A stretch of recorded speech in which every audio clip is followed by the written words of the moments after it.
मित्र रामकथा आपण श्रवण करीत आहे।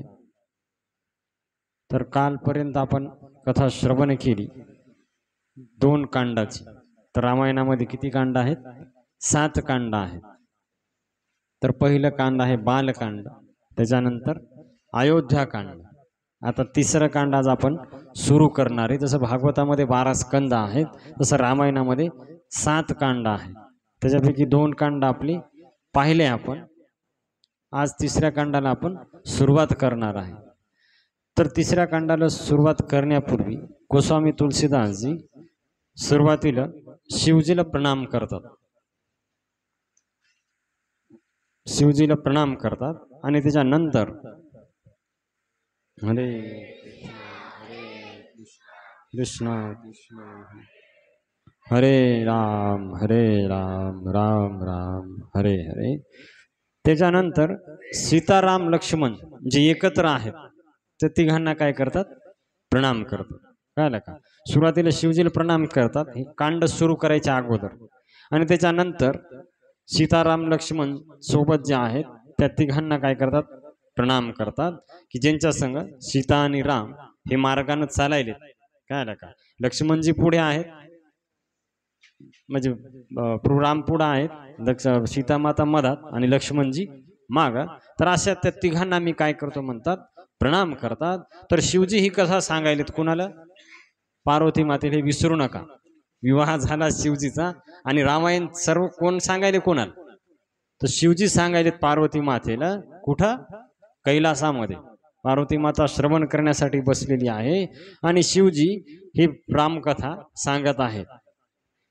तर काय म्हणतात पहा, उमा राम गुण गूढ पंडित मुनी पावही बिरती पावई मोह विमूढ जे हरी विमुख न धर्मरती। कि शिवजी म्हणतात की हे पार्वती, प्रभू राम हे यांचे गुण कसे गूढ आहेत। तर मोठमोठाले पंडित आणि मुनी वैराग्य प्राप्त करतात, परंतु जे लोक विन्मुख असतात भगवंताला, ज्यांना धर्माबद्दल प्रेम नाही, तर ते महामूर्ख लोक भगवंताची लीलेवर विश्वास ठेवत नाही। तर जे भगवंताचं महत्व जाणतात, गुण जाणतात, ते भगवंताला प्रेम करतात भगवंतावर। कळालं का? पण जे लोक विन्मुख आहेत, ज्यांना धर्माबद्दल प्रेम नाही, तर असे लोक भगवंताच्या लीलेवर काय ठेवत नाहीत? विश्वास ठेवत नाही।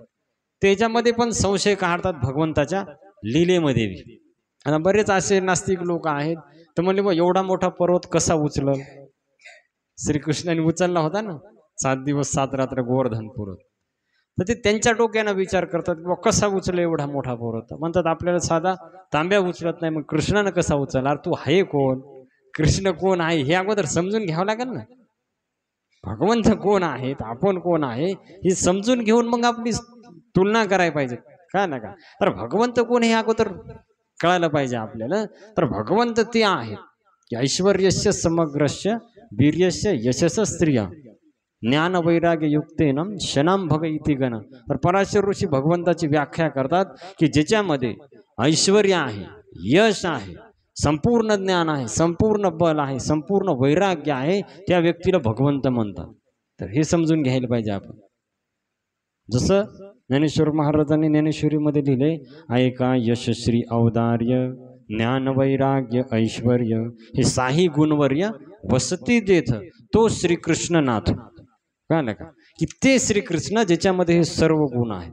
तर हे आपण समजून घ्यायला पाहिजे। हे मी का सांगायलो? कारण आता असा प्रसंग येणार आहे की इंद्रदेवाचा पुत्र कोण? जयंत, त्याला भगवंताच्या लीलेवर संशय येणार। आता पुढची जी कथा तीच येणार आहे या अरण्यकांडाच्या सुरुवातीला। तर त्याच्यामुळे आपण भगवद्गीतेमध्ये भगवान श्रीकृष्ण सांगतात की माझा जन्म आणि कर्म कसा आहे? दिव्य आहे। जन्म कर्म चे मे दिव्यम एवं विवेती तत्वतः त्यक्त्वा देहम पुनर्जन्म नैति मामेति स्वर्जुन। तर आपण समजून घेतलं पाहिजे भगवंताचं जन्म आणि कर्म आपल्यासारखं साधारण नाही। पण ज्याला समजणार नाही तो भ्रमित होणार, संशयामध्ये पडणार। तर असंच एक आता चरित्र येणार आहे पहा। तर एकता काय झालं पहा, एक बार चुनी कुसुम सुहाई निजकर भूषण राम बनाई सीतही पहिराय प्रभू सादर बैठे फटिक शिला पर सुंदर।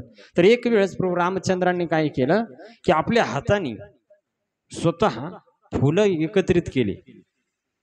एक आपल्या हाताने स्वतः फुलं एकत्रित केले आणि एक शिळा होती, म्हणजे एक दगड होता मोठा, त्या दगडावर बसले प्रभू रामचंद्र आणि सीतामाता बसली त्यांच्या समोर आणि प्रभू रामचंद्र स्वतः सीतामातेची वेणी घालू लागली. काय ना का तुम्ही याच्यामध्ये पाहिलं असेल, वृंदावनमध्ये पण असे एक चित्र आहे कुसुम सरोवरावर, राधा वनबिहारी मंदिर. तर राधाराणीची वेणी घालतात कोण? कृष्ण. तर तसंच हीच लीला इथं चालू आहे. तर काय केलं की प्रभू रामचंद्र सीतामातेची वेणी घालू लागले. आता तुम्ही म्हणसाल मग का असं? कारण आता इथून पुढे सीतेचा प्रवास जो आहे थोडा अवघड होणार आहे. तर भगवंत सेवा करायलेत सीतेची की काळजी करू नको आता. आणि हे दृश्य देवराज इंद्राचा पुत्र होता जयंत, तर त्यांनी पाहिलं. आणि ज्यावेळेस त्यांनी पाहिलं की प्रभू राम, तर मी असं ऐकले भगवंत आहेत, सर्व सामर्थ्यशाली आहेत आणि ते बायकोची येणी घालायलेत, हे कोणतं सामर्थ्य? एवढा बायकोच्या अधीन कसं सामर्थ्य? हा कसा भगवंत असेल? तर संशय निर्माण झाला कोणाच्या मनामध्ये? जयंत, मी आताच सांगितलं भगवंताची लीला आहे तर त्याच्यावर संशय नाही करायला पाहिजे.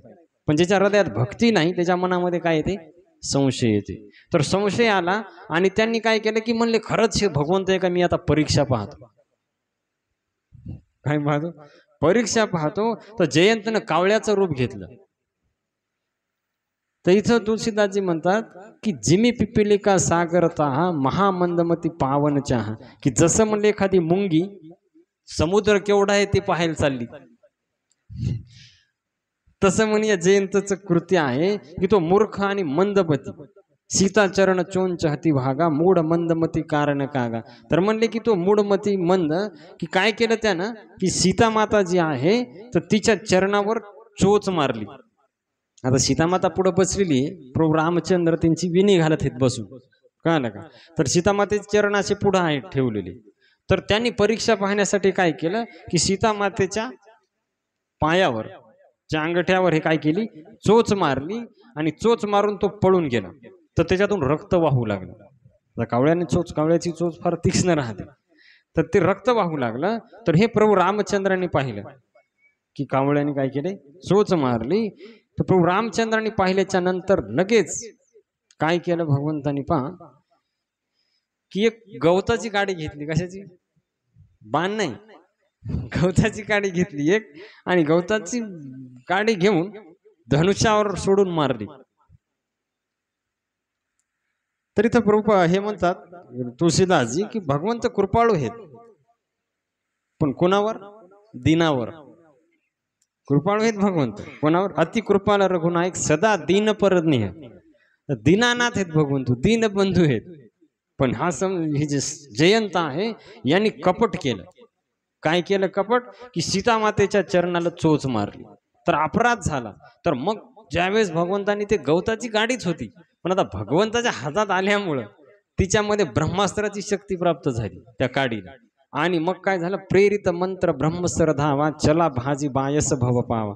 तर मग तो मंत्रानं प्रेरित ते गवताची काडी याच्या मागं लागली. कोणाच्या? जयंतच्या, जो कावळ्याच्या रूपामध्ये होता. आता तो घाबरला. कळलं का? अगोदर त्याला वाटलं हे साधारण व्यक्ती आहे, पण जेव्हा गवताच्या काडीमध्ये ब्रह्मास्त्र तयार झालं तेव्हा त्याला कळलं हे कोणी साधारण व्यक्ती नाही. पण आता उशीर झाला, कारण बाण सुटलाय आता.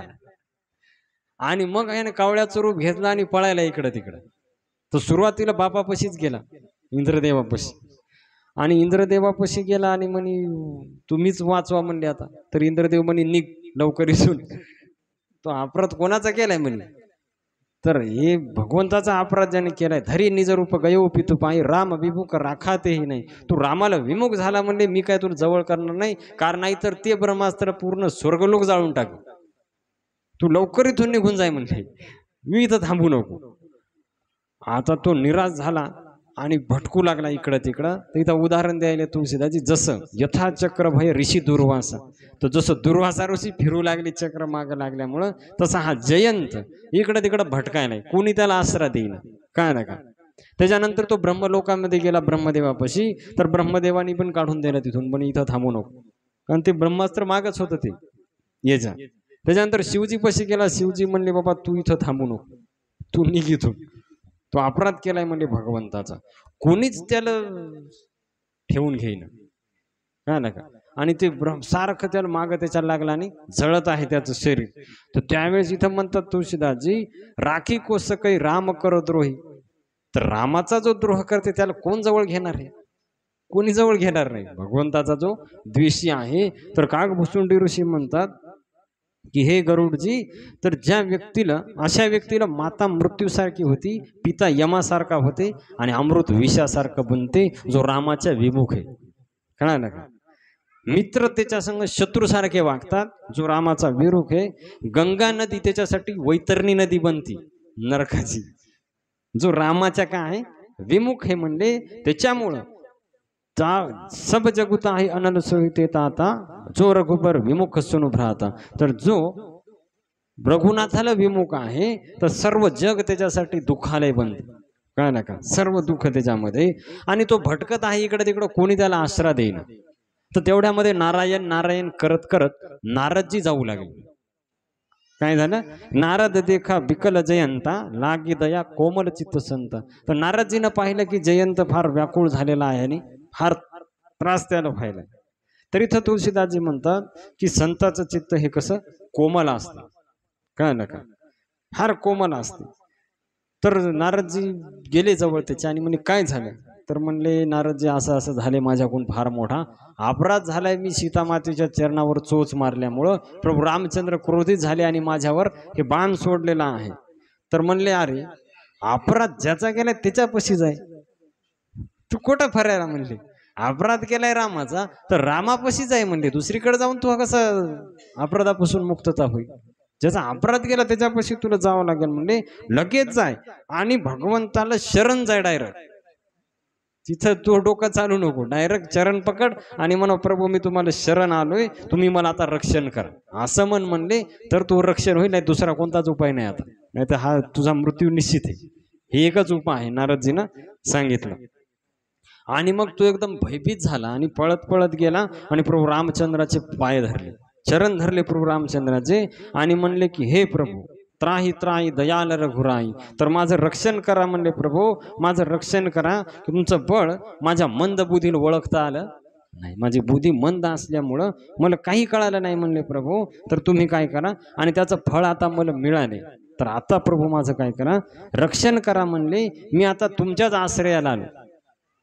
कळालं का? आणि भगवंताचं वचन आहे पहा, जो त्यांच्या आश्रयाला जाते तर भगवंत त्याला कधीच दूर लोटत नाही. हे वचन आहे भगवंताचं. भगवद्गीतेत तेच सांगतात, सर्व धर्मान परित्यज्य मामेकम शरणम व्रज अहम त्वाम सर्व पापेभ्यो मोक्षयिष्यामि मा शुच. की जो मला शरण येईल तर मी त्याला सर्व पापातून काय करेन, मुक्तता करेन. तर शिवजी म्हणतात की हे पार्वती सोनी कृपाल अति आरत बाणी, एक नयन करी तजा भवानी. आणि मग काय केलं की आता रामबाण आहे, तर रामबाणाचं असं वैशिष्ट्य आहे की ते खाली जात नाही. ज्याच्यासाठी सोडाय ते काम करूनच येते पहा रामबाण. त्याच्यामुळे आयुर्वेदिक औषधाला म्हणतात रामबाण उपाय. ते समूळ रोगाला काय करते, नष्ट करते. तर त्याच्यामुळं म्हणले की तो बाण सोडायच्या नंतर आता तो खाली नाही जाणार म्हणले. आता ते फार मोठी चर्चा आहे त्याच्यामध्ये सीतामातेची आणि प्रभू रामचंद्राची. कळलं का? तर सीतामाता म्हणते प्रभू आता त्याला काय करा, तुम्ही सोडून द्या, त्याला सोडून द्या म्हणते. तर भगवंत म्हणतात हे रामबाण आहे, हे काही हे करता येत नाही म्हणले, याला आता मरावंच लागणार आहे, कारण याने काय केलाय, अपराध केला. एक म्हणजे माझा अपराध केला असता मी सोडून दिला असता, पण यांनी तुझ्या चरणाला, माझ्या भक्ताच्या चरणाला काय केली, चोच मारली. तर त्यावेळेस सीतामाता म्हणते नाही म्हणले प्रभू तुम्ही काय करा, सोडून द्या, कारण तो शरण आलाय म्हणले तुम्हाला. पण म्हणले हा बाण आता खाली जात नाही, याला काहीतरी करावं लागेल. मग भगवंत म्हणले याच्या एका पायावर मारतो. तर सीतामाता म्हणले आता पायावर मारल्यावर बिचारा उडल कसा.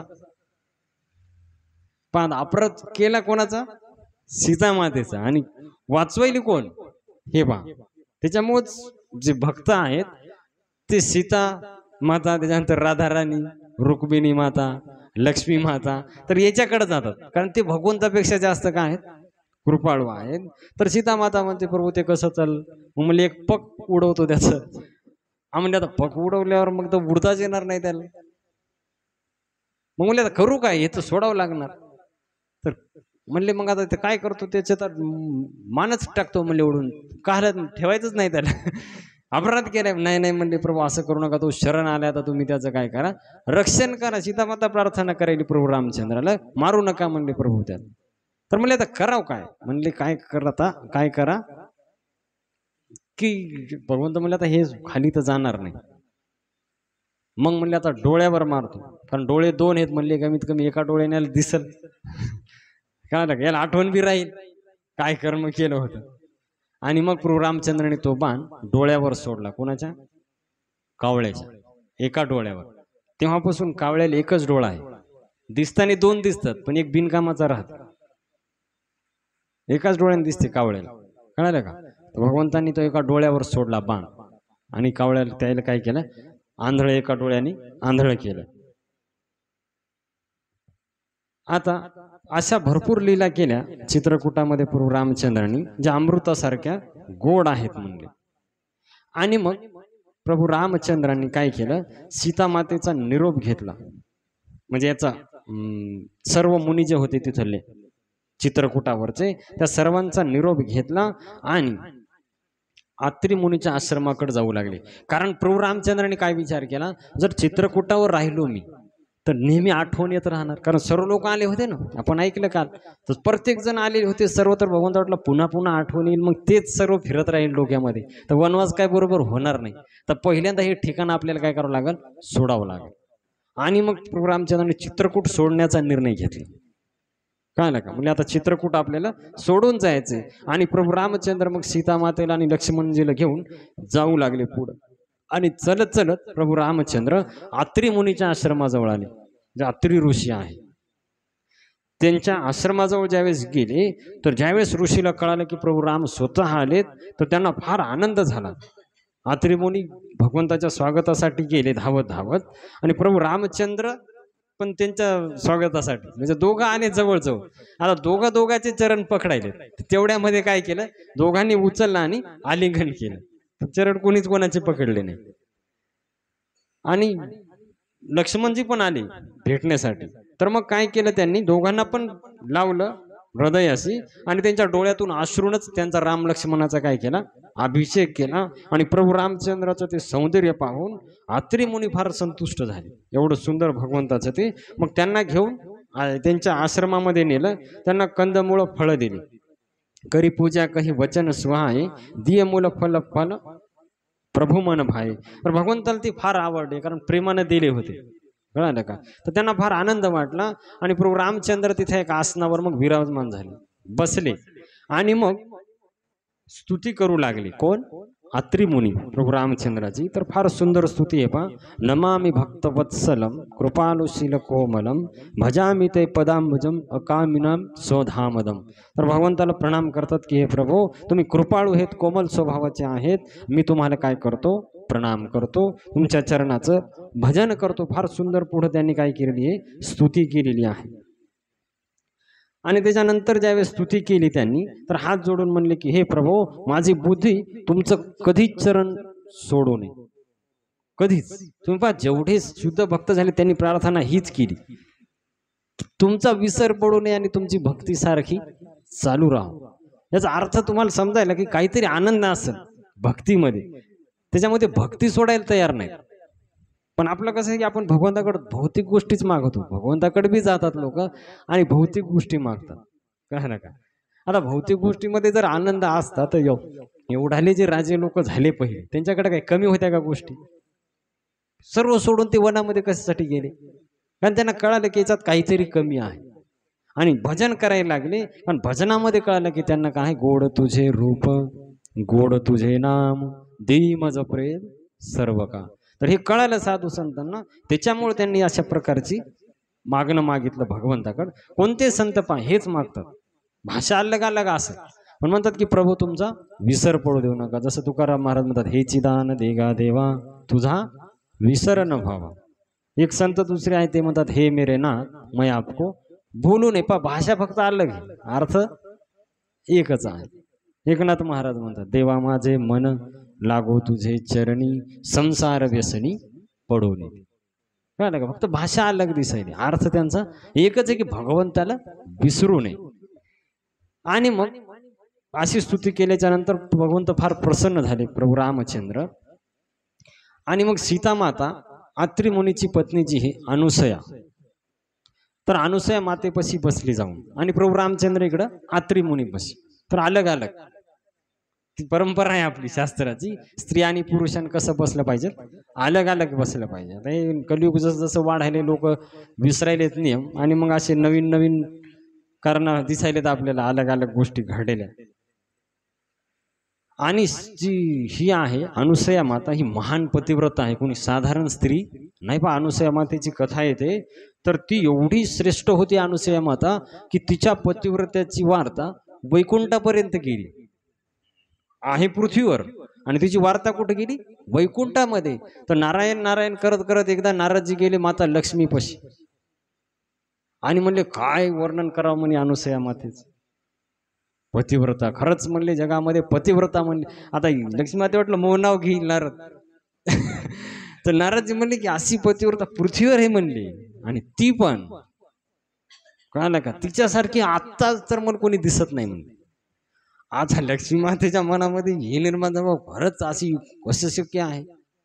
तर त्यावेळेस मग तिनं मग नारद आता खबर बायाच्या मनात राहत नाही, लगेच पसरली पार्वती मातेला ती सांगितलं की असं असं आहे. नारदजी म्हणले हा म्हणजे आपल्यापेक्षा श्रेष्ठ पृथ्वीवर, म्हणजे आपल्याला काहीतरी करावं लागेल आता उपाय. मग ब्रह्मदेवाची पत्नी सावित्री त्यांच्याकडे बी खबर केली असं असं आहे. म्हणजे तिघीची मीटिंग भरली, कळलं का, तिघीची मीटिंग भरली आणि म्हणे अरे पृथ्वीवर आपल्यापेक्षा श्रेष्ठ पतिव्रता अशी कशी म्हणे, आपण परीक्षा पाहू तेव्हा तिला श्रेष्ठ पद प्रदान करू, तसं आपण श्रेष्ठ म्हणणार नाही म्हणले. मग म्हणले तर परीक्षा कशी पाहायची, म्हणले आपले हे काय करायलेत यांना पाठवा परीक्षेला खाली. लक्ष्मी माता म्हणे आमचे झोपलेले राहतात शांताकारम भुजंगशयनम, ते करतील काम थोडं. पार्वती माता म्हणे आमचे नेहमी समाधीमध्येच राहतात, त्यांना लावून म्हणले कामाला. ब्रह्मदेव तर कमळावर बसलेले नेहमी. म्हणजे तिघांना पण पाठवा परीक्षेसाठी. काय परीक्षा, की पातिव्रत्य भंग करायचं. पहा परीक्षा बी साधी नाही, पातिव्रत्य भंग करायचं. कोणाचं, अनुसया मातेचं, यात्री मुनी आणि अनुसया. तर तिचं पातिव्रत्य भंग करायला तिघ जण आले पृथ्वीवर. आता त्यांची इच्छा नव्हती पण काय करणार देवा असले मग काय झालं, आले बिचारे खाली. खाली आले आता पातिव्रत्य भंग कसं करायचं विचार करू लागले. आता पातिव्रत्य भंग करणं इतकं सोपं आहे काय, कारण शाप भेटू शकते. तर यांनी विचार केला, मग भिक्षा मागण्यासाठी साधूचे रूप घेतले आणि गेले दारामध्ये, ओम भिक्षाम दे. तर अनुसया माता आतमध्ये काम करत होती काहीतरी. तर ज्यावेळेस यांचा आवाज ऐकला तर बाहेर आली आश्रमाच्या, आणि बाहेर आल्याच्या नंतर म्हणली कोण आहे, तर त्या दिसले तिघ जण. आता तिघ एकदम तेजस्वी दिसायले. तिला वाटलं हे साधारण ब्राह्मण नाहीत, कारण तेच भगवंताच रूप किती लपवण्याचा प्रयत्न केला तर लपते थोडंच, तेच त्यांचं दिसू लागलं. तिला वाटलं विशेष ब्राह्मण आहे. तर त्यावेळेस तिनं प्रणाम केला, म्हणे मी तुमची काय सेवा करू, म्हणले तुम्ही फार विशेष अतिथी दिसायले. हा म्हणे विशेषच आहेत आम्ही, मागणं आमचं विशेषच आहे. म्हणले काय पाहिजे म्हणले. तर म्हणले आता अत्रि मुनी बाहेर गेले होते, अत्रि मुनी असते तर हे प्रसंग झाला नसता आश्रमामध्ये, कारण त्यांनी स्वागत केलं असतं त्यांचं सर्व. तर अत्रि मुनी बाहेर गेलेले पाहून आले होते तिघ जण. अत्रि मुनी बाहेर गेलेले होते आणि एकटीच अनुसया माझा घरी होती, आणि हे तिघ गेले. आता पहिले काय असे मोठाले घर थोडे, एक कुटीर, आणि त्याले हे महान दरवाजा आडवा, तो हातानंच उचलून इकडं तिकडं ठेवायचे. ते काय असा दरवाजा म्हणजे असा फिट थोडा होता, आता कडी लावून कुलूप लावून, ते फक्त आदर.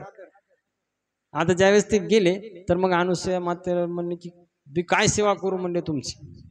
तर म्हणे तू जे मागशील ते देशील. हा म्हणले आतापर्यंत आमच्या आश्रमातून कोणीच अतिथी असा म्हणजे खाली हाताने गेला नाही म्हणे, त्यांनी जे मागितलं त्यांना आम्ही दिला.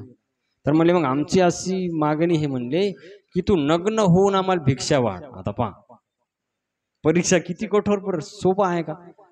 आता अनुसया माता विचार करू लागली, जर नग्न होऊन परपुरुषापुढे जर गेलं तर पातिव्रत्य धर्म काय होते, कारण पतिव्रता म्हणजे कोणची, पतीशिवाय दुसरीकडे पाहत पण नाही, कळलं ना का. आता येईल पुढंच उपदेश अनुसया मातेचा की पतिव्रता कोण आहे.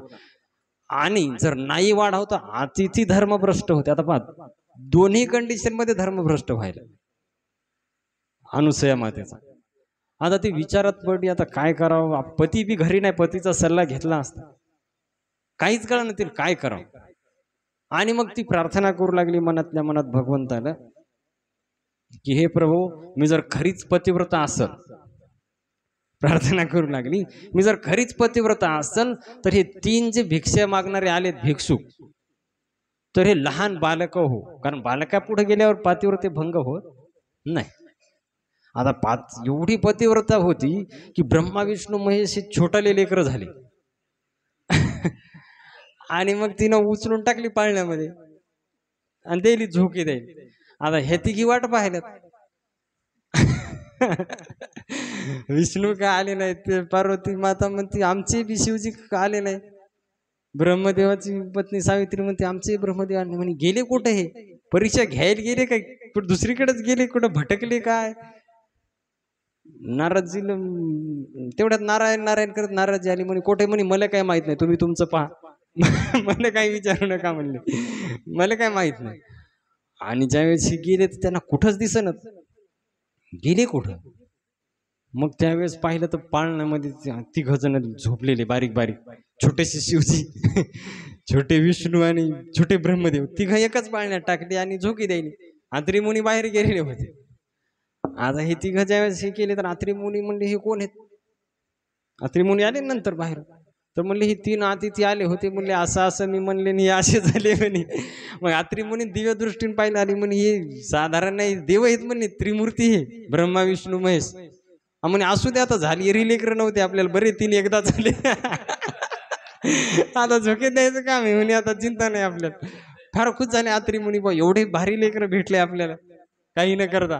खुश झाले आत्री मुनी.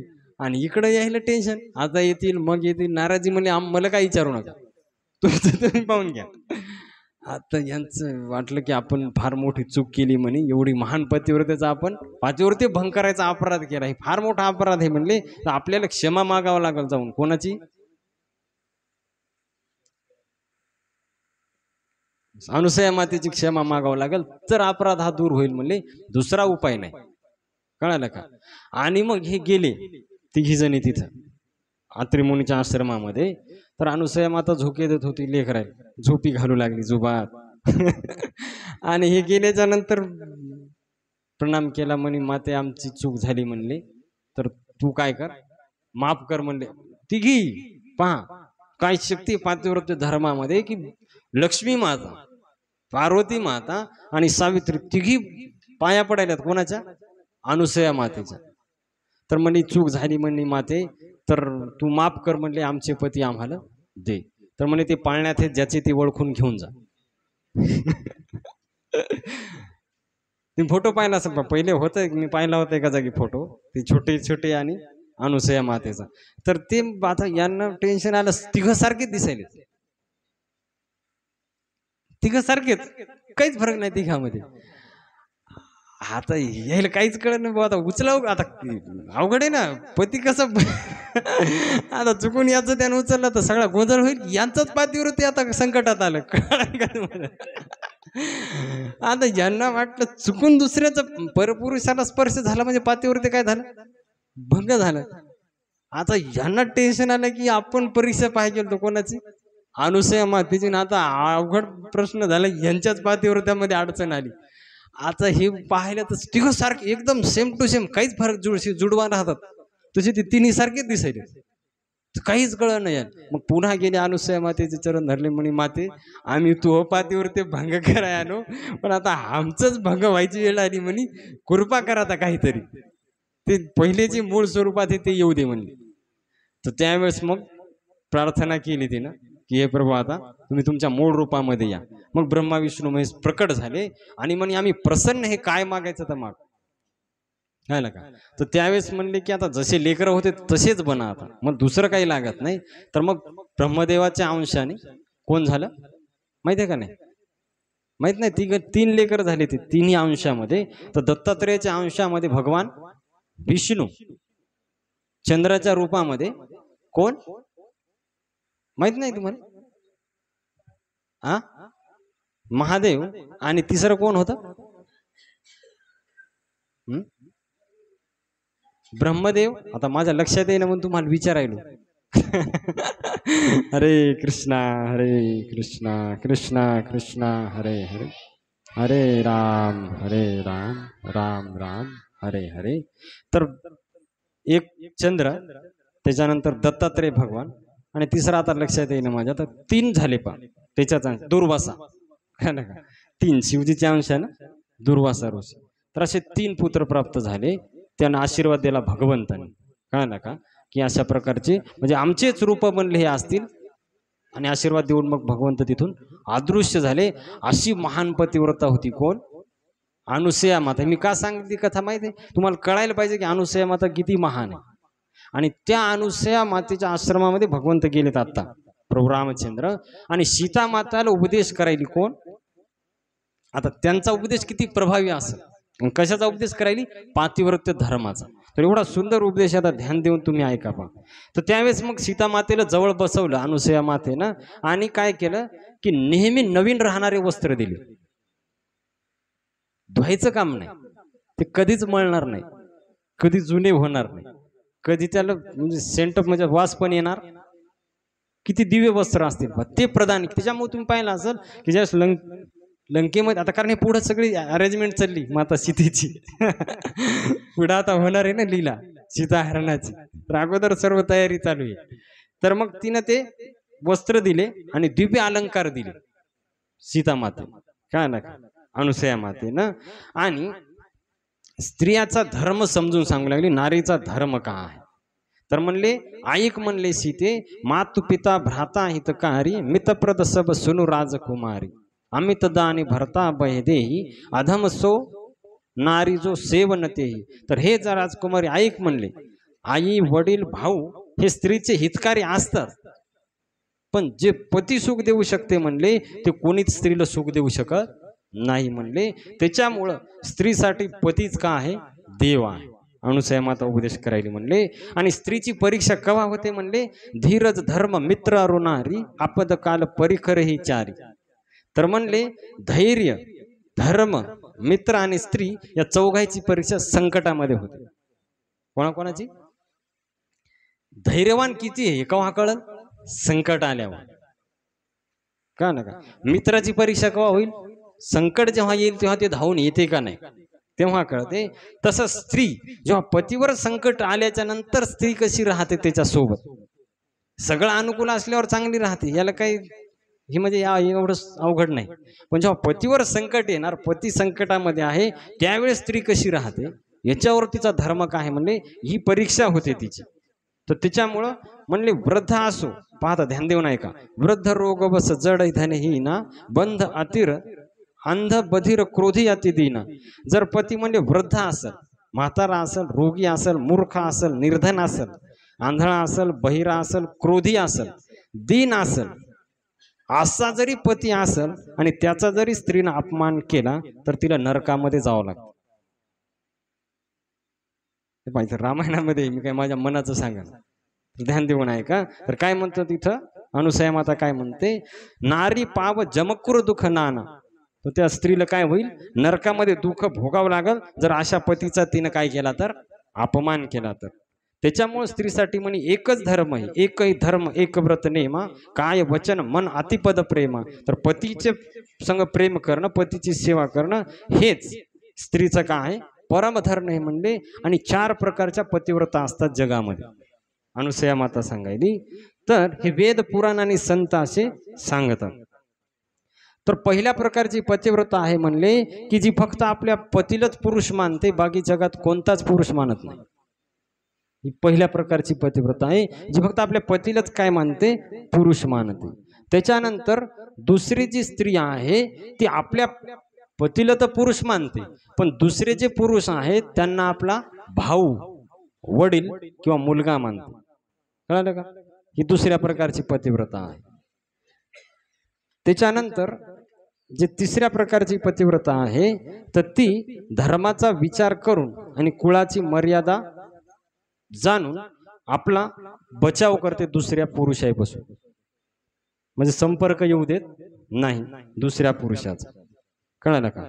आणि चौथ्या प्रकारची जी आहे तर ती संधी मिळत नाही म्हणून पतिव्रता राहते. इथं लिहिलंय पहा, कळलं का? तर तिच्या मनात असते विचार, पण संधी न भेटल्यामुळं भीतीमुळं ती पतिव्रता राहते. आपल्याला नरकात जावं लागेल, लोक काय म्हणतील, म्हणून ती काय राहते, पतिव्रता असते. हे 4 प्रकारचे आहेत, कळलं का? आणि जी पती, आता पहा, पतिवंचक परपतिरती करई रवरव नरक कल्प सत परई. आणि जी स्त्री आपला पती सोडून दुसऱ्या पुरुषासंग संग करते तर अशी स्त्री 100 कल्पापर्यंत रवरव नावाच्या नरकामध्ये राहते. किती कल्पापर्यंत? 100 कल्प. आता मग कल्प काय भानगडी? तर एक कल्प म्हणजे ब्रह्मदेवाचा 1 दिवस. तर 1 दिवस किती मोठा आहे ब्रह्मदेवाचा माहिती आहे का? 8 अब्ज 64 करोड वर्षाचा 1 दिवस आहे ब्रह्मदेवाचा. किती? तर असे 100 कल्प ती कुठं राहते? नरकामध्ये. जी आपला पती सोडून दुसऱ्या पुरुषासंग काय करते? संग करते. छन सुख लागी जन्म सतकोट. तर क्षणिक सुखासाठी तुळशीदाजी म्हणतात की असे करोडो दुःख त्या स्त्रिया काय करतात? भोगतात. आणि काय होणार म्हणले? पती प्रतिकूल जन्म जहा जाई विधवा होय पाय तरुणाई. आणि जी स्त्री असं करणार, एक तर नरकात दुःख भोगणार, आणि जेव्हा ती पृथ्वीवर जन्म घेईल आणि तिला मनुष्याचा जन्म प्राप्त होईल तर ती तरुणपणामध्ये विधवा होते. शास्त्र किती परफेक्ट आहे. तर ती काय होणार? तरुणपणा, विधवा होय पायी तरुणाई. तर तरुणपणामध्ये ती काय होते? विधवा होते. तर पहा, इथं पण दुःख आहे आणि नरकामध्ये पण दुःख आहे. त्याच्यामुळेच पतिव्रता धर्माचं एवढं महत्व सांगितलेलं आहे की आपला पती सोडून दुसऱ्या पुरुषाकडे कधीच पाहायला पण नाही पाहिजे. पहा, नाही तर इतकं दुःख इथे बी आहे आणि मेल्याच्या नंतर 100 कल्प नरकामध्ये राहायचं. आणि परत जेव्हा जन्म होईल, परत तरुणपणामध्ये विधवा, परत पाप घ्या, मग हे चक्र सारखं सुरू राहणार. का नका? त्याच्यामुळं सीता मातेला असा उपदेश केला. तर म्हणले, हे सीते, हा उपदेश तू यासाठी नाही, तू तर महान पतिव्रता आहे, पण तू ह्या निमित्तानं स्त्रिया समजतील. सीता माता तर महान पतिव्रता आहे म्हणले, तर तू नाव घेऊन स्त्रिया पतिव्रता होतील म्हणले, अशी तू आहे म्हणे. तू यासाठी उपदेश नाही, पण तू ह्या निमित्तानं बाकी सर्वांसाठी ही गोष्ट मी सांगितलेली आहे. तर हे ऐकून सीता मातेला फार आनंद झाला. तिनं प्रणाम केला अनुसया मातेच्या चरणी. आणि मग प्रभू रामचंद्रांनी सांगितलं अत्रि मुनीला की आज्ञा असेल तर आम्ही आता निघतो. आणि मग अत्रि मुनीने परवानगी दिली आणि तिथून प्रभू रामचंद्र निघले. आणि प्रभू रामचंद्र ज्यावेळेस जाऊ लागले तर जाता जाता मुनीकडे पाहू लागले, तर त्यांच्या डोळ्यातून अश्रू वाहू लागले. कोणाच्या? अत्रि मुनीच्या, की भगवंत आता सोडून चाललेले आहेत. तर एकदम मग्न होते प्रेमानंदमध्ये भगवंताच्या अत्रि मुनी. आणि अशा प्रकारे प्रभू रामचंद्रांनी मग प्रणाम केला आणि हळूहळू ते आश्रम सोडून पुढे जाऊ लागले. आणि जाता जाता उभय बीच श्री सोहई कैसी ब्रह्मजीव बीच माया जैसी. आणि मग कोण कोण चालू लागलं? मध्यभागी सीता आणि राम आणि लक्ष्मण. तर असे 3 जण जात होते. तर जिथून जिथून जायचे प्रभू रामचंद्र, सीता माता आणि लक्ष्मणजी, तर ढग सावली धरायची त्यांना, ऊन लागू नये म्हणून. आणि मग जाता जाता विराट नावाचा एक राक्षस भेटला वाटेमध्ये. तर त्या विराट राक्षसाचा भगवंतांनी काय केला? वध केला. कारण त्यांनी काय केलं होतं की सीता मातेला हरण करायचा तो विचार करू लागला, तो विराट नावाचा राक्षस. वाल्मिकी रामायणामध्ये विस्तारपूर्वक कथा आहे. तर त्याला काय केलं? कारण तो विराट राक्षस हा शापित होता अगोदरच, काय ना. तर त्यानं काय, ज्यावेळेस प्रभू रामचंद्रांनी मारलं त्याला, तर त्याचं मूळ रूप त्याला पुन्हा प्राप्त झालं त्या राक्षसाला. कारण त्याने सीतेला हे कदाल सांगितलं होतं की जेव्हा राम तू वध करतील तेव्हा तू मुक्त होशील या शापातून. शाप दिला होता त्याला एका ऋषीनं. आणि मग त्यांना मुक्त करून प्रभू रामचंद्र शरभंग ऋषीच्या आश्रमामध्ये गेले. पुढं शरभंग नावाचे ऋषी होते. तर ज्यावेळेस शरभंग ऋषीनं पाहिलं प्रभू रामचंद्राला, तर त्यांना फार आनंद झाला प्रभू रामचंद्राला. आणि मुनीनं ज्यावेळेस पाहिलं प्रभू रामचंद्राकडं, तर त्यांना बी फार आनंद झाला. तर म्हणले, हे प्रभू, मी रात्रंदिवस तुमची वाट पाहत होतो, आज तो दिवस आलाय म्हणले. तर प्रभू सीता अनुज समेत प्रभू नील जलद तनुश्याम मम हय्य बसाहू निरंतर सगुण रूप श्रीराम. तर सीतारामासहित माझ्या हृदयामध्ये तुम्ही कायम काय करा, लक्ष्मणासहित निवास करा, अशी प्रार्थना करू लागले शरभंग ऋषी. आणि असं म्हणत म्हणत शरभंग ऋषी भगवंताकडे पाहू लागले आणि पाहता पाहताच त्यांनी आपलं शरीर योगाग्नीमध्ये काय केलं, विलीन केलं आणि भगवंताच्या परमधामाला निघून गेले. तर हे पाहून सर्व ऋषी मुनी आनंदित झाले. वो काय दिव्य गती, भगवंत समोर. आणि त्यांना पाहत पाहत शरभंग ऋषीनं आपलं शरीर सोडून दिलं. आणि मग प्रभू रामचंद्र हळूहळू काय होऊ लागले, पुढे जाऊ लागले. तर जाता जाता काय झालं की एका आश्रमाच्या ठिकाणी पाहिलं त्यांनी, एक फार मोठा पर्वत त्यांना दिसला पुढं आश्रमाच्या. तर प्रभू रामचंद्रांनी त्या ऋषीमुनीला विचारलं, हे काय? म्हणले, प्रभू आता काय सांगायचं तुम्हाला, हे काय? तर निशिचर निकर सकल मुनी खाय, सुनी रघुबीर नयन जल छाय. तर म्हणले, हे सगळे खाऊन टाकलेले हाड आहेत म्हणले, ऋषीचे राक्षस आहेत, त्याचा पर्वत तयार झाला. एवढे राक्षस खाल्लेत म्हणले ऋषी मुनी. तो ज्यावेळेस प्रभू रामचंद्रांनी हे ऐकलं, अरे एवढे त्रास आहे ऋषी मुनीला वनामध्ये, तर त्यांच्या डोळ्यातून अश्रू आले भगवंताच्या आणि प्रतिज्ञा केली भगवंतांनी. काय म्हणले भगवंत, की मी पूर्ण पृथ्वी राक्षसांनी विरहित करून टाकला अशी प्रतिज्ञा करतो म्हणे आजच. प्रभू रामचंद्रांनी प्रतिज्ञा केली त्याच्याकडे पाहून. आणि मग हळूहळू पुढे जाऊ लागले. तर अगस्त्य मुनीचे सुतीष्ण नावाचे एक शिष्य होते, तर त्यांच्या संग काय झाली, भेट झाली. तर त्यांच्या संग भेट झाल्याच्या नंतर ते पुढे गेले अगस्त्य मुनीच्या आश्रमामध्ये. तर अगस्त्य मुनीच्या आश्रमामध्ये भगवंतांनी तिथे गेल्याच्या नंतर त्यांना फार आनंद झाला. अगस्त्य मुनी, कारण सुतीक्ष्ण जे होते हे फार महान भगवंताचे भक्त होते. पहा, त्यांना एवढा आनंद झाला भगवंताचं ते रूप पाहून. आणि मग पुढे ज्यावेळेस गेले त्यांच्या आश्रमामध्ये, तर सुतीक्ष्ण ऋषी काय म्हणतात पहा, सुतीक्ष्ण, की हे प्रभू, मी काही वर मागे, काय मागावं काय नाही हे मला काही कळत नाही. भगवंत प्रसन्न झाले त्यांच्यावर, म्हणले मागा काय पाहिजे तुम्हाला. तर म्हणले, मला काही कळत नाही, म्हणले काय मागायचं काय नाही, तर तुम्हाला जे चांगलं वाटेल ते द्या. सुतीक्ष्ण काय म्हणले, की तुम्हाला जे चांगलं वाटेल. तर म्हणले प्रभू रामचंद्र काय म्हणले, की हे मुनी, तुम्ही प्रगाढ भक्ती, वैराग्य, विज्ञान आणि सर्व गुणाचे आणि सर्व ज्ञानाचे भंडार हो. आता काय बाकी राहिलं, भगवंताला सांगितलं. तर हे जे वरदान दिले म्हणले ते आता मिळालं, तर फार आनंद झाला त्यांना. आणि मग काय म्हणले मुनी, की प्रभू सीताराम लक्ष्मण हे जे रूप आहे ते कायमचं माझ्या हृदयामध्ये राहो. हे जे आता मी पाहिलं रूप हेच माझ्या हृदयामध्ये कायमचं राहो. आणि म्हणले, आता इथं थोडे पुढं माझे गुरु राहतात अगस्त्य ऋषी, तर त्यांच्यापाशी तुम्ही चला. आणि मग सुतीक्ष्ण त्यांना घेऊन पुढं अगस्त्य ऋषीच्या आश्रमामध्ये गेले. आणि अगस्त्य ऋषी तिथं गेल्याच्या नंतर दंडवत प्रणाम केला अगस्त्य ऋषीला. आणि त्यांना प्रणाम करून म्हणले, की हे गुरुदेव, तुम्ही दिवस रात्र ज्याचं ध्यान करायले, ज्याचं भजन करायले ते हेच आहेत. सुतीक्ष्ण म्हणजे गुरुकडे घेऊन गेले, कोण, शिष्य भगवंताला. आता कसं राहते, गुरु भगवंताकडे घेऊन जातात शिष्याला, पण इथं कसं झालंय, सुतीक्ष्ण घेऊन आले अगस्त्य ऋषीपाशी.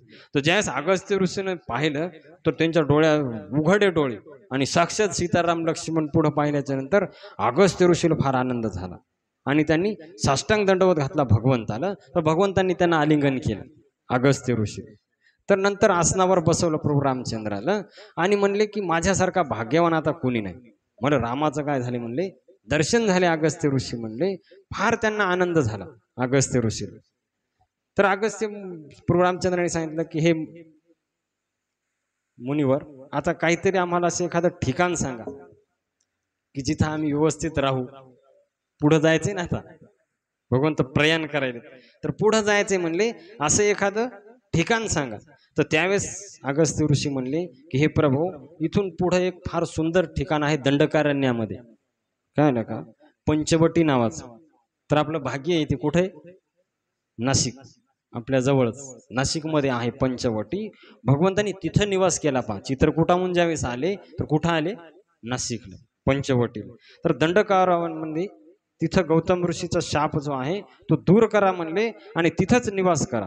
तर ज्यावेळेस प्रभू रामचंद्राला असा आदेश भेटला तर लगेच भगवंत मग इकडं त्यांचा प्रणाम करून त्यांचा आशीर्वाद घेऊन इकडं दंडकारण्यामध्ये आले. हे दंडकारण्यामध्ये हे नाशिक जे पर्वत आहे ते हे पूर्ण दंडकारण्यामध्ये येते. तर तिथं आले आणि आल्याच्या नंतर वाटेमध्ये जटायू संघ त्यांची भेट झाली, गृधराज जटायू. आणि तिथं त्यांनी सांगितलं की मी तुमच्या वडिलाचा कोण आहे, मित्र आहे, जटायूने सांगितलं. तर भगवंताला फार आनंद झाला त्यांना भेटून.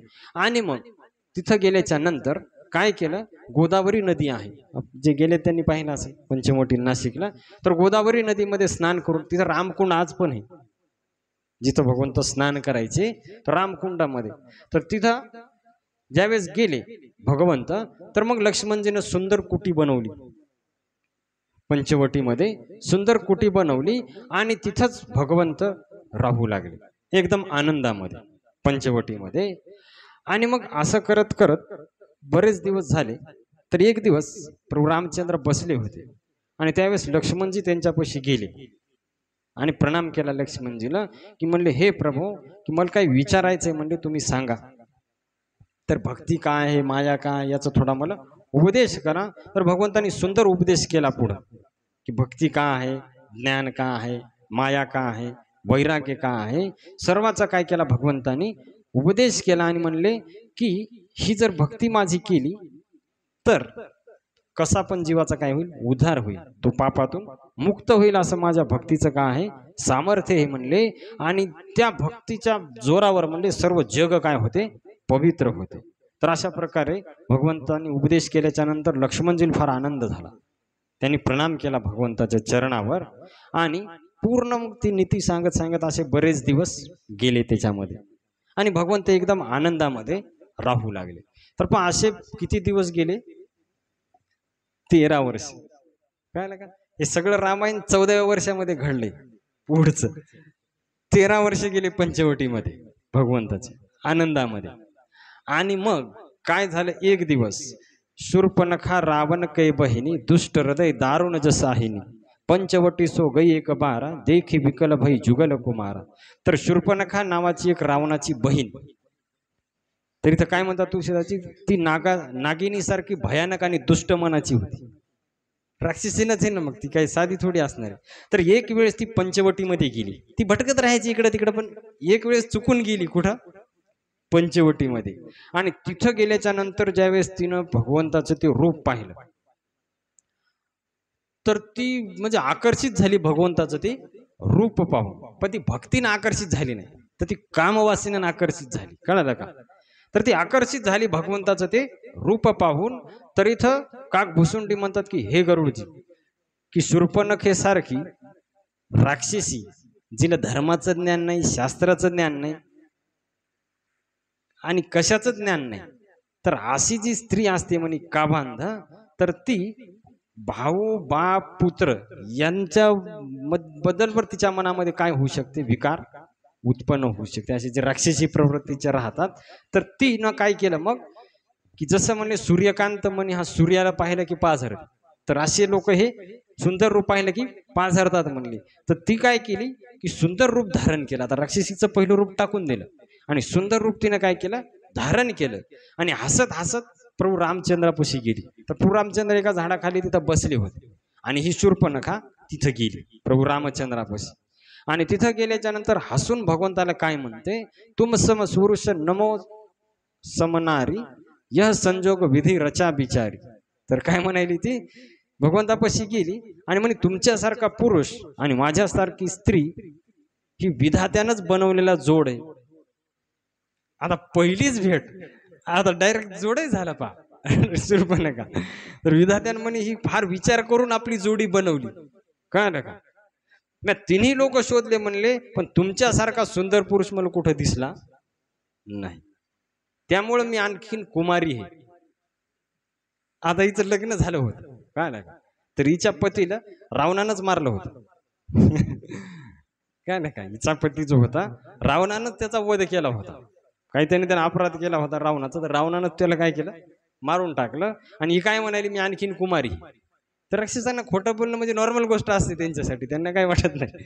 तर खोटं सांगायली भगवंताला, की म्हणले आणि मग तुम्हाला पाहून माझं मन मोहित झाले, तर तुम्ही माझ्या संग काय करा, विवाह करा.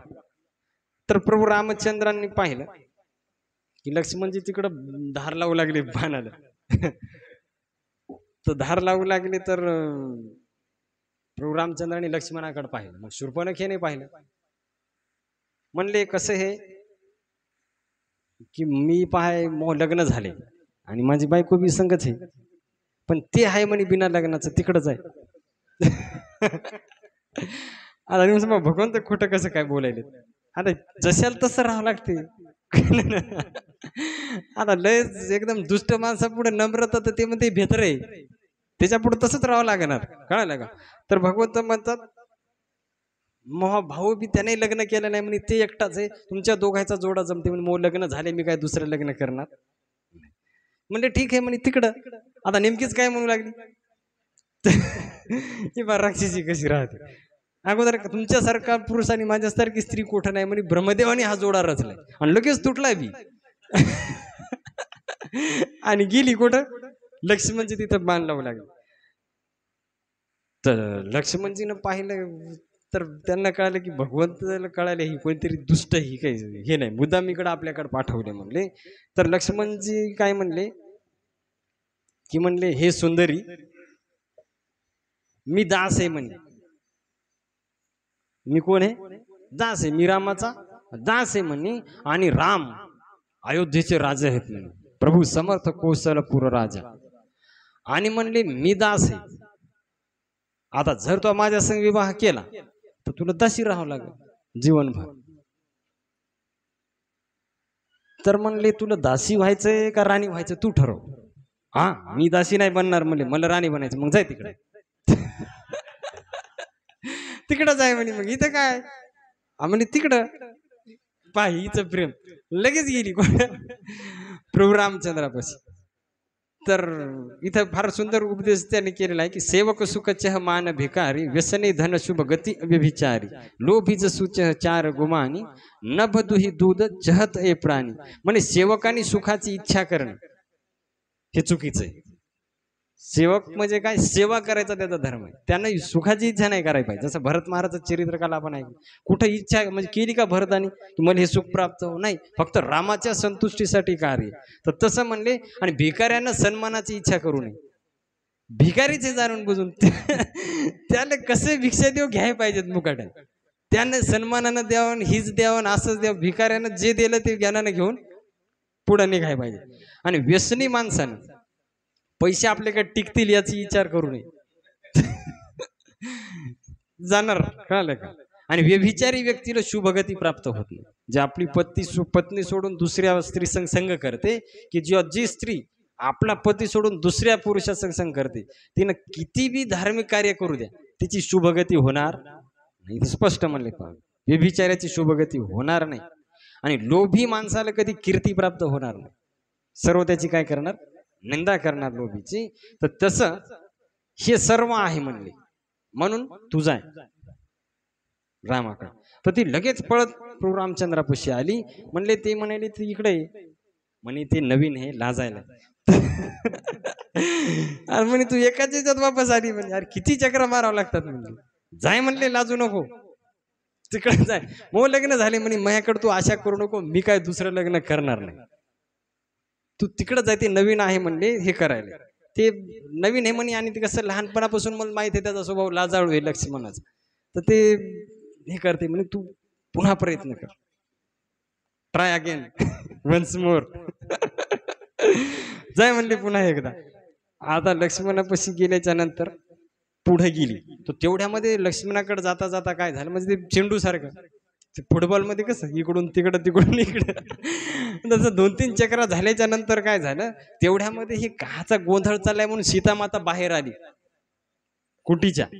ही काचा आवाज यायला कोणाला बोलायलेत बघून ते स्त्रीचा आवाज येऊ लागला ना सीता माते. तर त्याला पाहण्यासाठी बाहेर आली. तर बाहेर आल्याच्या नंतर पाहिलं तर ही चक्रा नाही इकडून तिकडं. आणि मग हिची लक्ष गेलं सीता मातेकडं. कोणाचं? शूर्पणखीचं. हा म्हणे ही सगळे अनर्थाला कारण हिच्यामुळं माझ्यासंग कोणी लग्न करणं, मी हिलाच खाऊन टाकते म्हणे. मग दोघं मयच होते. आणि मग ती सीतेला मारण्यासाठी गेली. सीता माते राक्षसी नाही, तिनं रूप दिलं टाकून ते सुंदर धारण केलं. मूळ आपलं राक्षसाचं जसं पुतण्यानं काय केलं होतं, अगोदर सुंदर रूप घेतलं आणि मग विशाल रूप काय केलं तसंच हिनं केलं. तर प्रभू रामचंद्राने इशारा केला लवकरीचा कार्यक्रम कर म्हणे, नाही तर सीतेला काहीतरी हानी पोहोचल. तर लक्ष्मणजीनं अस्त्र संग नेले होते, तुम्ही आपण पाहिलं की धनुष्य, तलवार, बाण, कुऱ्हाड हे अस्त्र संग होते. तर त्यावेळेस मग काय केलं तिनं, सीतामाता भयभीत झाली, एवढी भयानक अंगावर येईल ना सीतामातेचा डायरेक्ट. तर लक्ष्मणजीने इशारा केला प्रभू रामचंद्र, तर पळत पळत गेले लक्ष्मणजी आणि काय केलं नाकाचा शेंडा कापून टाकला आणि नाकाचा शेंडा कापला आणि मग कानाचे असे खालचे जे कुंडल होते मोठाले ती ओढून घेतली असे डायरेक्ट म्हणजे काने कापले आणि नाकही कापलं. आणि हे कापल्याच्या नंतर काय झालं की एकदम ती आरडाय सुरुवात, आता किती आरडल ती, आणि राक्षसी मोठ्यानं आवाज काढला की असं वाटू लागलं की म्हणजे एखाद्या पर्वतातून हे आरडा असा भयंकर काय होऊ लागला. आणि तिच्या नाकातून रक्त वाहायले, कानातून काय व्हायले, रक्त वाहायले, आणि मोठमोठ्यानं ती आरडू लागली शूर्पणखा. आणि आरडत आरडत उडून गेली तिकडच. कोणीकडे गेली, तिच्या भावाकडे. कोण होते तिचे भाऊ पा. तर इथं म्हणतात की जसं काय भगवंतानी काय केलं, आव्हान दिलं रावणाला, तुलसीदासजी म्हणतात ही सुरुवात आहे. कारण रावण काय असं आक्रमण निरीच करणार नाही, येऊन असं काहीतरी त्याला सूचना करावं लागला, अगोदर आम्ही आलोय, ये लवकर. तर तिथं ज्यावेळेस गेले तर खरदूषण, तिचे दोघं भाऊ होते, खरदूषण आणि त्रिशरा. तर त्यांच्यापाशी गेली आणि मोठमोठ्यानं लढू लागली. तर त्यावेळेस म्हणले अरे काय झालं म्हणे, काहून आडाईल एवढी मोठमोठ्यानं, येरी फिरून येते सगळीकडे हसते, आज काय झालं तू म्हणे, दिसे ना का नाक गेले, कान गेले ना, काय सांगायचं म्हणे तुम्हाला आणखी. अरे म्हणे नाक कान कोण कापले म्हणे, नाव सांग म्हणले त्याच. लगेच हे तर राक्षसच जाणून बुजून, हे तर संधीच पाहतात युद्धाची. तर सर्वजण राक्षस एकत्रित केले. म्हणले काय झालं म्हणले, म्हणले काय सांगायचं म्हणले, मी गेले होते म्हणे तिकडं, आणि त्या 2 पुरुष होते म्हणे आणि एक सुंदर स्त्री होती म्हणे त्यांच्या बरोबर. तर तिथं गेल्याच्या नंतर म्हणे त्यांनी माझे नाक कान कापले. आता पहा राक्षसी लोक कसे राहतात, हिची चूक काही विचारणार, त्यांनी विचाराय पाहिजे तू का हाल गेली होती, तुला काय जागा नव्हत्या का दुसरीकडे फिरायला. तिथं पण राक्षसाला आपल्या चुका दिसत नाही. का कापलं म्हणे नाक कान, एवढी त्यांची हिंमत, आमच्या बहिणीचं नाक कान कापलं. चला म्हणले सगळे राक्षस, का नका. तर 14,000 राक्षस, किती 14,000 राक्षसाची सैना, खर दूषण हे सर्वजण घेऊन गेले कोणीकडे, शूर्पणखा पुढं. आणि बाकी सर आता यांना माहित नाही ते कुठं झालं होतं ही लीला, काय ना का. त्याच्यामुळे सर्वात पुढं कोण होतं, सर्वात पुढं कोण असणार, आणि यांना रस्ता माहित नाही ना कोणीकडे. तर सर्वात पुढं होतं कोण, शूर्पणखा. आता सर्वात पुढं कोण पाहिजे, शुभ शकून पाहिजे. आपण माहिती शिवजीच्या वरात सर्वात पुढं कोण होतं, भगवान विष्णू होते. तर पुढं शुभ, याला शुभ व्यक्ती पाहिजे ना. तर आता हे नकट्या नाकाचं शुकून आता हे नकट्या नाकाचं शकून पुढे असल्यावर आप शकून युद्धात विजय होईल कसा, आणि ते रस्ता दाखवायले इकडे चला तिकडे चला, आणि हे माग सगळे चालले तिच्या. आणि ज्यावेळेस तिकडं पुढे गेले, तिकडं लक्ष्मणाला भगवंतांनी सांगितलं प्रभू रामचंद्राने की म्हणले ही गेली, आता ही शांत बसणार, ही सगळी सेना घेऊन येणार म्हणे. त्याच्यामुळे तू सीतेला घेऊन, सीतेला मधात तू तिथं थांब, मी पाहून घेतो म्हणे या सगळ्याला, तू चिंता नको करू काही, त्याच्यावर लक्ष ठेव म्हणले. आणि मग असं करत करत गर्जना करत ते लगेच आले जवळ राक्षस, खरदूषण आणि हे सर्व. तर काही आकाशातून यायलेत, काही जमिनीहून यायलेत, असे चित्र विचित्र राक्षस येऊ लागले. आणि म्हण लागले अरे या दोघा भावाला मारून टाका, तिची स्त्रीला पकडून आणा. आणि सर्वजण हे करायले भगवंताला मारण्यासाठी. आणि मग प्रभू रामचंद्राने हातामध्ये धनुष्य बाण घेतला आणि या म्हणले आता कोणाकोणाला यायचे. लक्ष्मणाला सांगितलं तू सीतेला घेऊन आतमध्ये जाय गुफेमध्ये. तो एकदम जवळ आल्याच्या नंतर भगवंत हसू लागले आणि त्यांनी धनुष्यावर बाण लावला. तर एकदम सुंदर इथं तुळशीदासजी म्हणू लागलं की भगवंत असे दिसत होते ज्यावेळेस त्यांनी जटा बांधल्या आणि हातामध्ये धनुष्य घेतलं तर असंच वाटू लागलं म्हणले की कोट्यावधी विजा चमकत आहेत आणि 2 साप त्याच्या बरोबर आहेत धनुष्य. तर कमरेला भाता बांधला भगवंतानी आणि बाण धारण करून राक्षसाकडे पाहत उभे राहिले. या म्हणले आता कोणाकोणाला यायचे युद्ध करण्यासाठी. तर राक्षस लोक पकडा मारा पळत पळत आले भगवंतापाशी आणि त्यांना वाटलं हे तर एकटंच आहे, एवढे आपण काय आलो मारायला. त्यांना असं वाटू लागलं की एकटंच, यांना एवढी लोक घाल मारण्यासाठी. पण नाही नाही म्हणली, शूर्पणखेर मारली म्हणजे थोडं असेल शक्ती. तर सर्वांनी घेरलं प्रभू रामचंद्र, सर्वांनी काय केलं, घेरलं. पण ज्यावेळेस प्रभू रामचंद्राकडे पाहू लागले तर काही लोक मोहित झाले भगवंताकडे पाहून. पहा किती सुंदर भगवंत असतील याच्यावरून आपल्याला अंदाज कळते. तर काय म्हणते पहा खरदूषण, की पहा आपल्या बहिणीचे नाकान कापले म्हणले ठीक आहे, पण याला मारणं बरोबर नाही. आणि एवढ्या रागा रागात आलेत मारण्यासाठी. म्हणजे भगवंताचं रूप पाहिलं तर ते विसरून गेले की मारण्यासाठी. तर काही जण काय म्हणतात की म्हणलं यानं जर आपल्याला ती स्त्री दिली तर याला आपण मोकळं सोडूचा, कुठं जायचं, याला मारायचं नाही म्हणले. कारण एवढ्या सुंदर माणसाला मारणं काय बरोबर नाही. आणि ते खरदूषण काय म्हणू लागले, आपण काय करू, यांना मारणं नाही, यांना काय करू म्हणे, यांना पॅक करू आणि पिंजऱ्यात बंद करू आणि रोज पहाटे याचं दर्शन घेऊ पिंजऱ्यामध्ये बंद करून. तर मारायची इच्छा होईना, कारण भगवंताचं रूपच एवढं सुंदर होतं. का ना का राजस सुकुमार मदनाचा पुतळा रवी शशिकुळा लोपलिया आवडे हे रूप गुजिरे सगुण पाहता लोचन सुखावले. तर राक्षस लोक पण भगवंताचं रूप पाहून मोहित होऊ लागले. तर भक्त का होणार नाही. तर त्याच्यामुळं पण म्हणले आता याने अपराध केलाय म्हणे, आपल्या बहिणीचे नाकान कापले, त्याच्यामुळे यांना दंड काय करावा लागेल, द्यावा लागेल.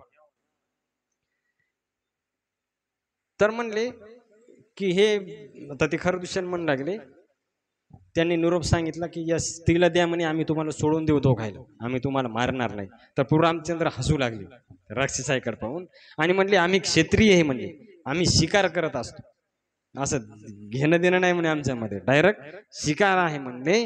प्रत्यक्ष काळ जरी आमच्या समोर आला तर आम्ही मागं सरत नाही म्हणे. आणि मी तर मुद्दाम म्हणे दैत्याचा नाश करण्यासाठीच आलोय वनामध्ये, त्याच्यामुळे आता मी काय तुम्हाला देणार नाही, युद्धामध्ये या म्हणजे समोरासमोर. आणि जे म्हणे पाठ दाखवून जातील मी त्यांना मारणार नाही. तर आले तसे वापस जा म्हणले, मी मारणार नाही तुम्हाला, पण माझ्या समोर आल्याच्या नंतर मी सोडणार नाही. आणि मग अशा नंतर ज्यावेळेस त्यांना राग आला, आम्ही याच्यावर दया करा, ते आमच्यावर दया करायला, तुम्ही जा वापस. मग खरदूषणाला फार राग आला आणि एकदम त्यांनी मग म्हणले पकडा मारा म्हणे, सर्वजण शस्त्र काय करा, प्रहार करा. कोणावर, प्रभू रामचंद्रावर.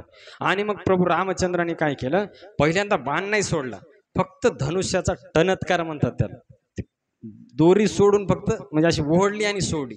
तर त्याचा एवढा भयंकर आवाज झाला तर राक्षस बहिरे झाले. काय झालं, तर बहिरे झाल्यामुळं ते काहीच ऐकू नको कोणाचं कोणाला एवढा तो भयंकर आवाज होता की त्यांना काहीच कळलं नाही. ते शस्त्र सोडू लागले पण त्यांना कळलं नाही कोणावर सोडायचे, काय सगळा गोंधळ पूर्ण कान त्यांचे हे झाले. तर जेवढे अस्त्र सोडे प्रभू रामचंद्रांनी सर्वांचे तुकडे केले, एक पण आलं नाही भगवंतापर्यंत. आणि त्याच्यानंतर मग भगवंतांनी तीक्ष्ण बाण सोडायला सुरुवात केल्यावर मग राक्षस पळू लागले.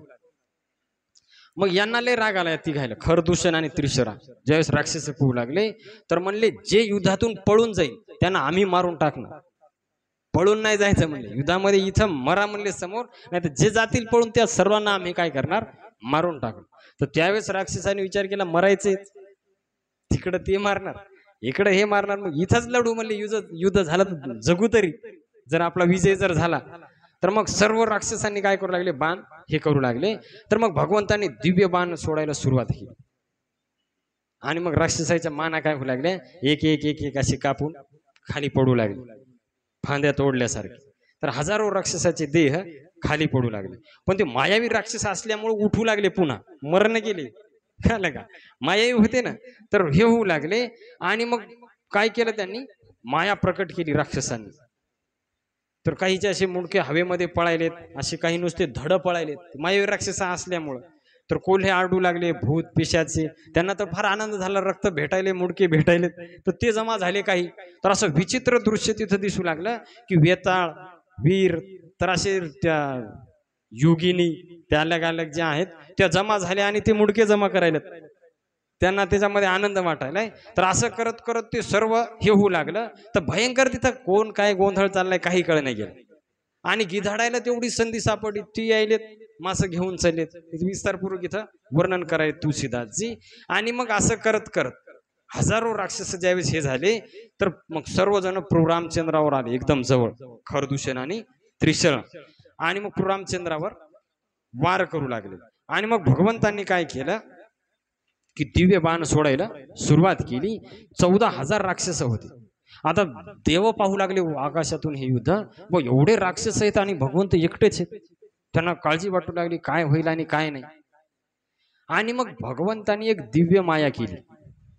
काय माया केली पहा, की असं एक मोहनास्त्र टाकलं की प्रत्येकाला वाटू लागलं आपल्या शेजारचा राम आहे. अस्त्र कसं टाकलं कळालं का, की त्या राक्षसाला वाटायला आपल्या जवळचा कोण आहे, राम आहे. मग राम हे म्हणल्यावर काय करू लागले, मग मारू लागले. तर हे त्याला मारायले, ते त्याला मारायले, असं करत करत सर्व राक्षस तिकडच मेले. भगवंताला काही मारायचं काम पडलं नाही. मग देवांना फार आनंद झाला, कळाला का, फार आनंद झाला. देव वरून स्तुती करू लागले आणि हे करू लागले, वरून फुलं टाकू लागले भगवंताच्या याच्यावर. आणि त्याच्यानंतर मग खर, दूषण, त्रिशरा यांचा पण भगवंतानी बाणाने काय केला, हे तिघं मेन होते त्यांचा पण वध केला. आणि जे संघ आले होते एक पण जाऊ दिलं नाही वापस, फक्त एक गेलं वापस, कोण, शूर्पणखा. म्हणजे सूचना गेली पाहिजे कोणापाशी, पुढचं रामायण होईल ना. मग सूचना गेल्याच्या नंतर सगळेच मेल्यावर मग तिकडे रावणापाशी सूचना कशी जाईल. तर ज्यावेळेस त्यांनी पाहिलं तर दूषण ज्यावेळेस मेल्याचं कळालं कोणाला, शूर्पणखेला, तर तिला एवढा भयंकर क्रोध आला, एवढा भयंकर क्रोध आला. तर म्हणले अरे मी कोण हे माहित आहे का तुम्हाला, रावणाची बहीण आहे. तर आता तुमची खैर नाही म्हणले, मी आता समाचार देणार आहे कोणाला, रावणाला. आणि लगेच पंचवटीतून कोणीकडे जाऊ लागली, लंकेकडं. तर आता ती रात्र लागल जायला, उडत उडत चालली कोणीकड, लंकेकड. कशासाठी, रावणालाच खबर देण्यासाठी की खरदूषणाचा काय झालंय, वध झालाय, माझं नाक कान कापले, तर तू आता काय कर, आक्रमण कर जाऊन त्यांच्यावर. तर उद्या आपण ती कथा काय करू, श्रवण करू. श्रीकृष्णचंद्र भगवान की, प्रभु रामचंद्र भगवान की, पवनपुत्र हनुमान की, उमापति महादेव की, श्री रामचरितमानस की, गोस्वामी तुलसीदास की, शील प्रभुपाद की, निताई गौर प्रेमानंदे.